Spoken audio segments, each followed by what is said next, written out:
লজ্জার সাথে বলি, গতকাল থেকে আমরা দেখে আসতেছি আমাদের বিভিন্ন বিশ্ববিদ্যালয়ের কেন্দ্রীয় সংসদের বোনদেরকে অনলাইন বুলিং এবং স্লাট শেমিংয়ের শিকার হচ্ছে।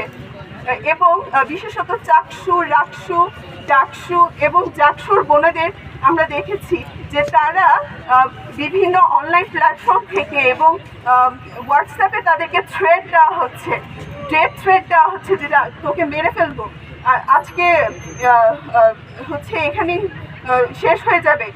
এই ধরনের থ্রেড আমরা মেয়েরা পাচ্ছি। আমরা এই ছাত্র সংসদের ছাত্রীদের এবং ছাত্রছাত্রীদের প্রতিনিধিত্বকারী হিসেবে এখানে আছি, কিন্তু আজকে আমরা এখানে ডেথ থ্রেট পাচ্ছি। এটা আমাদের জন্য অনেক বড় একটা শঙ্কার কারণ এবং এটা পুরো নারী সমাজের জন্য অনেক বেশি শঙ্কার কারণ। আমি এটা বলে শেষ করতে চাই যে আমাদের ভাই, আমাদের হাদি ভাই যিনি শহীদ হয়েছেন, যার এখনো বিচারহীনতার 1 মাস 1 দিন হতে চললো, আমরা এখনো বিচার দেখতে পাইনি। যদি এই বাংলায় বিপ্লবীদের বিচার না হয় তাহলে আদতে এই ইসলামোফোবিয়া এবং হিজাবোফোবিয়া বাংলাদেশের মাটি থেকে আসলেই যাবে না। আমরা হাদি ভাইয়ের হত্যার বিচার চাই এবং হাদি ভাইয়ের যেই ইনসাফের বাংলাদেশ গড়তে চেয়েছিলেন সেই ইনসাফের বাংলাদেশ আমরা গড়ার লক্ষ্যে এগিয়ে যেতে চাই। ইনকিলাব জিন্দাবাদ, জাস্টিস ফর হাদি ভাই, স্টপ হিজাবোফোবিয়া, স্টপ। আমরা সকলেই জানি যে আমরা আজকে একটি ন্যাক্কারজনক একটি ঘটনার প্রতিবাদ করার জন্য দাঁড়িয়ে।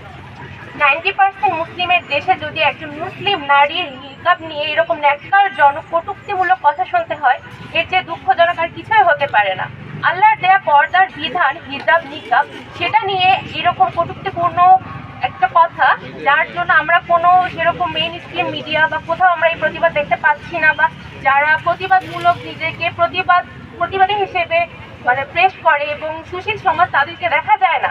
আমরা পোশাকের স্বাধীনতার কথা বলি, যদি একজন আমরা যারা নিকাব হিজাব পরে না সেরকম কোনো মেয়েকে যদি তার পোশাক নিয়ে কটূক্তি করা হয়, তার প্রতিবাদে পুরো বাংলা ছেয়ে যায়। কিন্তু যখন একটা হিজাবি নিকাবি বোনকে তার নিকাব নিয়ে হিজাব নিয়ে কটূক্তি করা হয়, তখন আমরা কাউকে সেভাবে প্রতিবাদ করতে দেখি না। আমাদেরকে পরীক্ষার হল থেকে বাইরে পর্যন্ত এই নিকাব নিয়ে এত ধরনের কটূক্তি শিকার হতে হয়েছে। ভাইবা ওটা বলা হয়েছে, তুমি যদি নিকাব না খোলো তাহলে তোমার ভাইবা নেওয়া হবে না, দরকার ফেল হয়ে যাবে। তাহলে আমরা কেন একজন মুসলিম হয়ে আমাদের যে আল্লাহর দেওয়া বিধান সেটা আমরা পুরোপুরি পালন করতে পারবো না? কেন বারবার এরকম বাধা আসবে?